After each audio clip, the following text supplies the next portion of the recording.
Mistborns. Inquisitors. Mistings. Lend us your metals. No, you're not ever my pewter.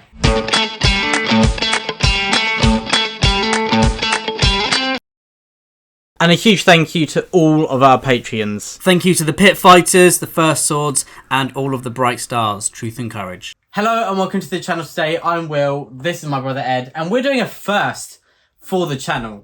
We are talking about a Brandon Sanderson work. We are talking about The Final Empire, book one of... Is this Mistborn era 1 or 2? There's eras? Because there's another trilogy, but I don't know if it goes back or forth. I don't know. Book one of Mistborn, It's basically. very Marvel to me. And so let's talk about this. Is a book that, of course, many people love. It's especially well known for its magic system. Which Can is I based... just say, before we get into it, I had two targets in my life in the fantasy kind of, genre, my reading kind of catalogue, really. And one of them was to read the Fantasy Bible, which is the Silmarillion. Yeah. Did it. I did it. I did read it. And Did another you, one though? was to read I think you need to read it again. Brandon Sanderson book. And I've done it, so I can just There you retire now.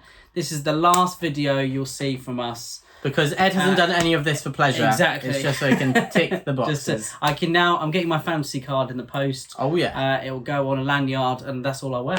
So yeah, Dude, that should actually be a thing. I'll wear other stuff as well, because that would be weird. Just that, the 24/7 all Here's day my long. Silmarillion and Mistborn card. They should actually do that. Each genre just have like a committee where they just issue cards if you've read so many books. That's a good I think that's a great idea. But how can you prove it? We could do a quiz for each one. I have to just, something like that. Anyway, let's get messy. that's enough of the tangents. Let's talk about The Final Empire. This is a book known especially for its magic system, as I said, It's which known is based for being off really of good. metals, and it's just pure gold in many ways. But the silver lining of the magic system is I've run out of my metal jokes. But I thought you wrote two. I just thought I'd purge myself of them. Things I just sick didn't want of you stealing. Oh, we've got three. So let's just get rid of them all, and now we can talk about The Final Empire. I imagine. I think it's going to be good. Well. That is as good as I can get. That is 4. So maybe you can keep count of if we do some more in this video. But so let's get into the review. I imagine most of you have read The Final Empire. If you haven't, we're thrown into a completely new world which has got a hierarchy of the aristocracy, and below them are the majority of the population are called the Scar, and they are basically the slaves, the peasants who are forced to work for the aristocracy to support them. Great concept. Very good. Great plot. And one of the strengths of this was the exploration of the social system, in my opinion. And then we've got a few major characters. We've got Kelsier, who is quite powerful. He is a Scar. That's but an understatement. he has inherited some powers that is usually just reserved for the aristocracy. He's a bit older, and he has got an idea of some vengeance that he wants to reap upon he is the Batman, upon the Lord Ruler. He not kills in Gotham. and he likes to kill. Yeah. And the Lord Ruler is the man, the big one in charge, and he is the big bad. And so we've got Kelsier going after him. I just want to be called the Lord Ruler. In your own house, so you're the Lord Ruler of the house. How long is he? I don't...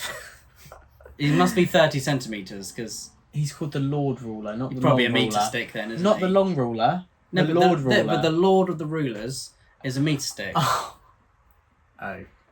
Now I understand. Cheers, guys, I'll be here. You can tell he's a primary video. school teacher.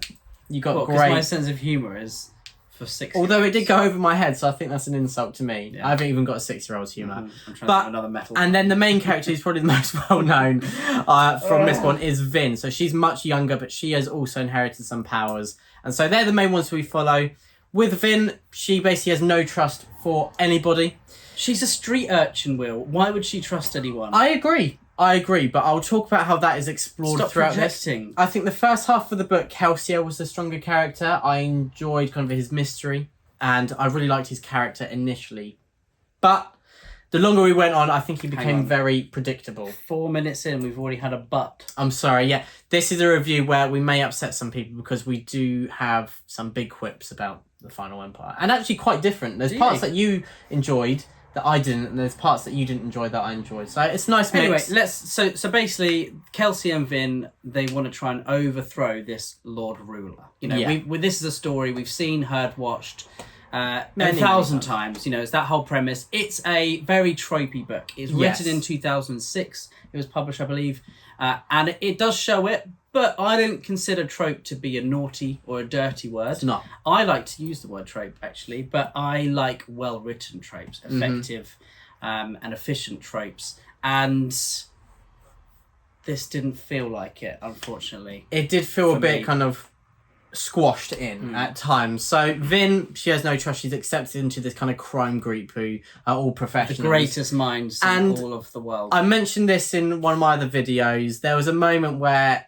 Brandon Sanderson's trying to show her to be clever. She thinks outside the box. So, yeah, there's a meeting and they're talking about, look, we've got some plans to carry out, but we can't do it whilst the garrison is in the city. Yeah. And they're talking about all the ideas of how to deal with this. And suddenly they turn to her and they're like, Vin, what do you think? She sits there for a second. She goes, if we can get the garrison to leave, then we might have a chance. Yeah. And they were like, and they're like iron drop, kind of thing. Yeah. The mic drop of the metals. Yeah. Their bronzer and just came they're like, off. wow, that is a great idea. And I was just reading this like, how I thought of that about 10 minutes ago. And so things like that... Maybe you could be Vin. But either, I think the others just need to raise their level of intelligence a bit, basically. They're like crime lords. How have they not thought of this? They obviously didn't complete college. They didn't try for their A-levels. It's a shame. But I would say that whilst Vin was weaker with it, feeling quite forced early on, and her trust of nobody just being mentioned at every other line, in the second half, I did really enjoy the found family. I really enjoyed how she does kind of fight beyond that. She becomes close to a few members of this group. Yeah. And I found it heartwarming at times. There's a few characters I really enjoyed in this crime group. So it's kind of strange that Kelsier got a bit weaker, which I was a bit worried about wanting the main character, other than Vin, getting weaker as the story went on. But because of the strength of the other characters kind of increasing, it was kind of supplemented for that. And so I did enjoy the characters in this book, but at different moments. I wouldn't say they were consistent, but there's enough room. I want to say I will be carrying on with this series because I think there is enough room that it ended stronger than it begun. So I am looking forward to reading book 2. So yeah, I really wanted to love Mistborn because I feel like I've been missing out my whole life, really. Like everyone they all rave about Sanderson. I think I've seen probably one bad review for every 1,000 positive. Which I think, you look at Goodreads, it's all overwhelmingly positive. And I have really wanted to enjoy it. But I think I'm quite good at choosing books for myself that I know that I'm going to enjoy. So I think if you look at my Goodreads, my favourite books, I mean, none of them are kind of very similar. But I just knew there was something about them. They got a bit of a spark. If we want to go into Love Island language, we weren't treading on any toes. We're putting them for chats. We knew there's some chemistry there. You're not even laughing at my Love Island jokes. But I'm sorry. So I just knew there was something about them that I'd enjoy. But whenever I hear a review of a Sanderson book, do you have the Love Island theme on when you pick your next book? Maybe, I think so. But I just don't really feel excited to pick it up and read it. That does go for Mistborn. It goes for Stormlight, which I think I know about 98 character names from Stormlight. I know. I'm sorry, and I for one, I'm disappointed in myself for that. But I think when I went into Mistborn, my hopes were I kept them low because I just had a feeling. And I think after the first few chapters, you get a feel for the prose, for the style. And I think this is a book I would have enjoyed if I read it 10, 12 years ago. But I think I've read over 600 books now. Yeah. Since being a teenager. And I'm not trying to say that Mistborn is a book for teenagers or for young adults. But I think the style, the prose, the content, everything was labelled towards kind of simplicity, efficiency. So where you are on your reading journey. And I think in my reading journey, my reading canon, where I'm right now, I'm looking for different things. I'm looking for subtlety, nuance. I'm looking for kind of interesting exploration of themes and premises. And I like this premise. It is kind of tropey, which I don't mind at all. I like I said earlier, I want it to be written well. But I think the distinct lack of emotion or connection that I had to any of the characters whatsoever, it felt like there was not much enjoyment for me. And even though lots of this writing in Mistborn, I felt like I knew why Sanderson included this bit because he wants to make us feel this way. So it felt like both my hands were being dragged, saying feel this, like this character, enjoy this bit, but I just couldn't. And I think I think the style, it felt a little bit like writing by numbers, like painting by numbers, that kind of thing. Like, I've got to include this, and this. And sometimes that does work. I think if you look at other books that we've read, you know, they might have exactly the same kind of beats as Mistborn, as the Final Empire. But I think maybe if they're done in a different way, you get more enjoyment. It just felt like I was being kind of forced into having to feel this way. Yeah. Where I'd rather kind of let the author, let me use my own imagination, let me kind of work it out or find my own way, I think, in the book.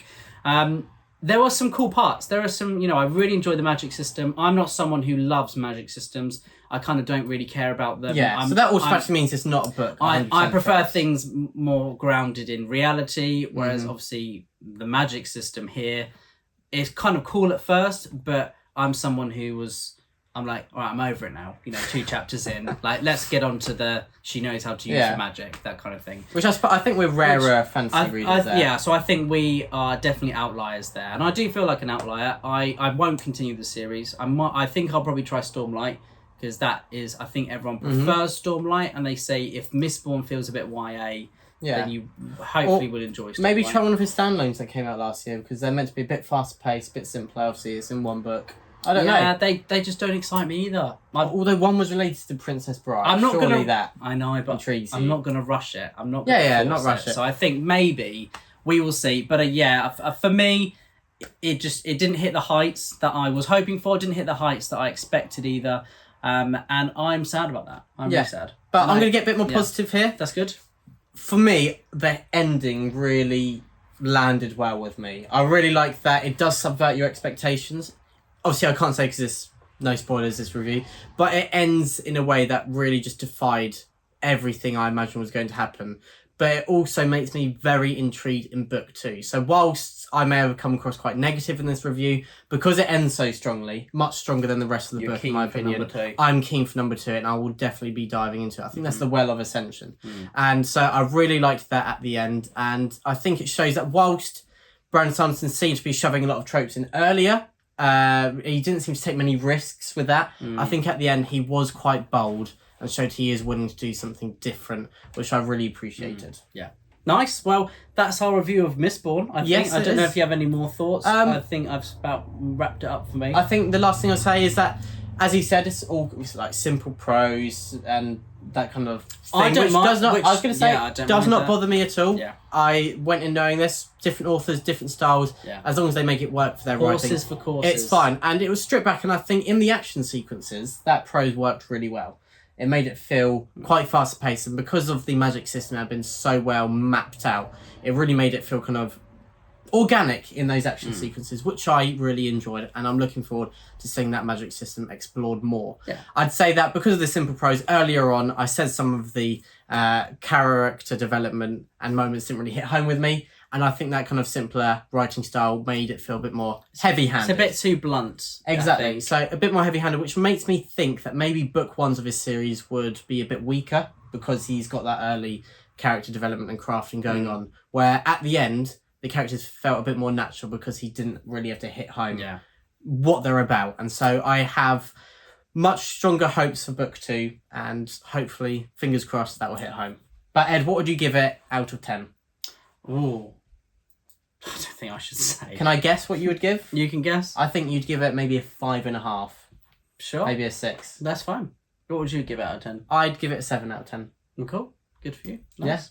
I'd probably give the ending an 8, earlier on maybe a 6. And I think I'll give page 22 it'll be 10. Stop being annoying. I think by page 49, that was a good page. He's annoying, isn't he? But everyone, he's being elusive with it. Are you scared that the Brandon Sanderson lover is going to hunt you down? Look, I don't want to ruffle any feathers, okay? And yeah. Well, the silver lining to those who love. I've been that's why I can't answer a question. I'm trying to think of another metal pun. Please, can you guys let us know in the comments below for more metal puns? We really need some more metal puns. But I've got to go because I'm having a flare up. Everyone, thank you so much for watching. Let us know what your thoughts on the Final Empire are. Please don't hurt us. And truth and courage. Truth and courage. The Brothers Gwyn. The Brothers Gwyn.